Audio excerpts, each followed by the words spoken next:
Direction la Chambre basse du Parlement, après débat et délibération, les députés nationaux ont déclaré recevable lors de la plénière de ce mercredi 7 mai 2025 la proposition de loi fixant les principes fondamentaux relatifs à la sécurité alimentaire en République démocratique du Congo. Cette proposition de loi est une urgence et une nécessité car l'accès à une alimentation adéquate est un droit reconnu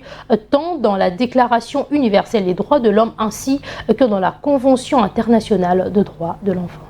L'Assemblée nationale a déclaré recevable la proposition de loi fixant les principes fondamentaux relatifs à la sécurité alimentaire en République démocratique du Congo, un texte jugé prioritaire dans un pays où l'accès à une alimentation suffisante et équilibrée demeure un défi quotidien pour des millions de citoyens. La présente proposition de loi, une fois adoptée, aura pour vocation d'impulser les mécanismes appropriés et innovants, la concrétisation progressive du droit à l'alimentation adéquate au profit de tout le Congolais, sans transformer ce droit à celui de distribuer la nourriture à la population, puisque droit à l'alimentation veut dire que chacun doit avoir le moyen de se procurer la nourriture, mais l'État doit faciliter ce droit. Considérée à la fois comme une urgence et une nécessité, cette proposition de loi s'inscrit dans le cadre des engagements internationaux de la RDC, notamment la Déclaration universelle des droits de l'homme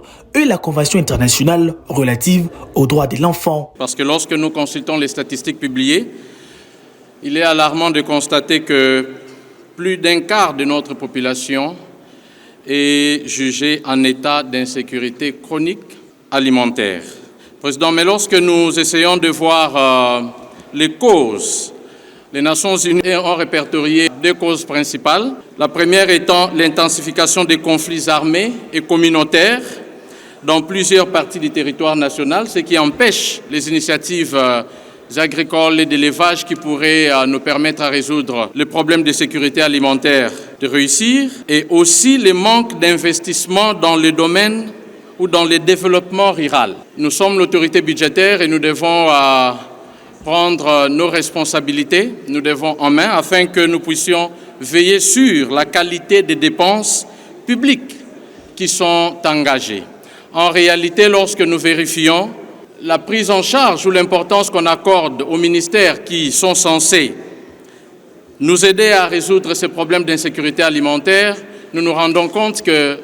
parfois, les budgets votés ne sont pas alloués à ces ministères-là. Les députés nationaux, très engagés dans l'examen de ces textes, ont salué une initiative porteuse qui jette les bases d'une politique publique claire en matière de sécurité alimentaire. Le texte établit les objectifs à atteindre par l'État congolais tout en définissant les cadres institutionnels nécessaires depuis le sommet de l'État jusqu'aux entités territoriales déconcentrées et décentralisées.